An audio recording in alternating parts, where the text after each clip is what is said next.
Now, the Syrian regime, backed by the Russians, of course, has intensified its ground and air campaign across the country's last rebel-held territory. Get this, since December, nearly 850,000 civilians have been displaced, 80% of them women and children, according to the UN. It's hard to believe after all these years, people are still caught in the middle and they are still suffering. The head of emergency aid for the UN told CNN that if nothing changes, that part of northwestern Syria will have turned into the world's biggest pile of rubble, strewn with the corpses of 1 million children. CNN's Arwa Damon is the only Western journalist reporting from inside there, and her report, we warn you, has disturbing images. There is barely enough light to see as we head towards Samia's tent in one of Idlib's sprawling camps. A couple nights ago, temperatures dropped well below zero, and the family didn't have enough to burn. I fed my baby and he went to sleep, Samia tells us, still in shock. At 6:37, the children woke me up screaming. I touched him and he was icy. The doctors told them he froze to death. Her husband walks out before he breaks down. She doesn't have a photograph of Abdel Wahab alive, just this image as they said their final goodbyes. She can't forgive herself. She can't understand how life can be so cruel. Few people here can. We have made multiple trips into Idlib province, none like this. Roads throughout the province are clogged with the traffic of those on the run. Unending waves. Many have been displaced multiple times before, but this time it's different.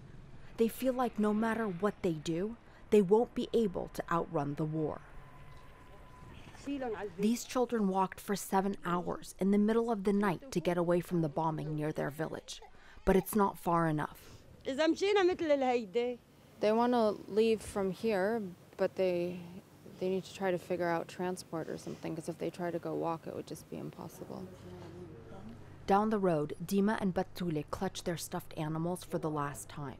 For theirs is a world where toys are not considered essential. Survival is. They don't cry or complain as they are loaded into the truck.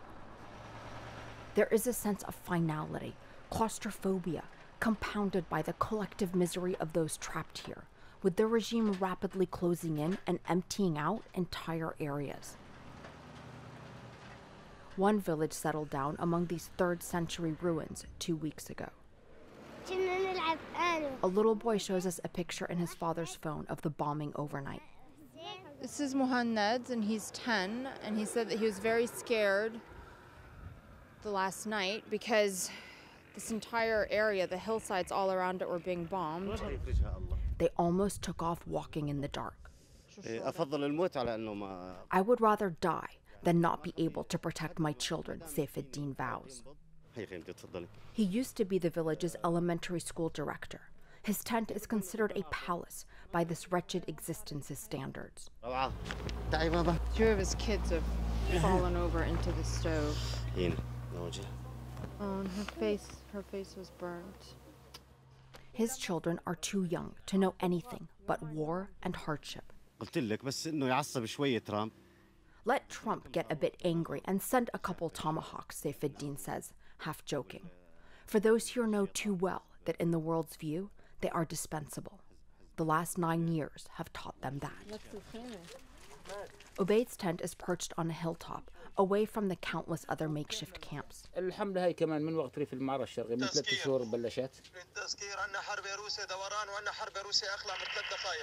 Our conversation is broken up by warnings from an app he has on his phone about where the planes are flying and bombing. His elderly mother lies in the corner. She's been that way ever since they found out that his brother died in a regime prison. And the regime is getting closer. Yeah, you can hear that. This is his brother who was detained in 2012 when he was part of the protests. And then in 2015 they got notification that he was dead. This is the photograph they got of him dead in prison. All I have is this photo, just this memory, he says, haunted by his pain. Even if the regime tried to reconcile, it's impossible, he swears. You can't trust them. Nothing in this forsaken place is guaranteed. Gone is the schoolyard laughter and crowded classrooms. They have been converted into shelters and smoke-filled living spaces. But even as new families arrive, some of those here are getting ready to flee again. Saifuddin, who we met at the camp in the ruins, sends me a distressing voice message. He's saying that the bombing was all around them overnight and that the aircraft were flying over the camps. When we arrive, the sounds of the violence closing in echo through the hills. Saifuddin's children are playing in the mud, seemingly oblivious to the encroaching danger, or just used to it. They've called for a truck, but they're being told that there's no one who can come here that quickly because the roads are so crowded and clogged up with other people fleeing. Those who manage to get transport are packing up. They still cling to a hope that someone, something will save them, that the world will realize it can no longer turn away, that they won't be abandoned to desperately search for a lifeline that doesn't exist. Arwa Damon, CNN, Idlib province, Syria.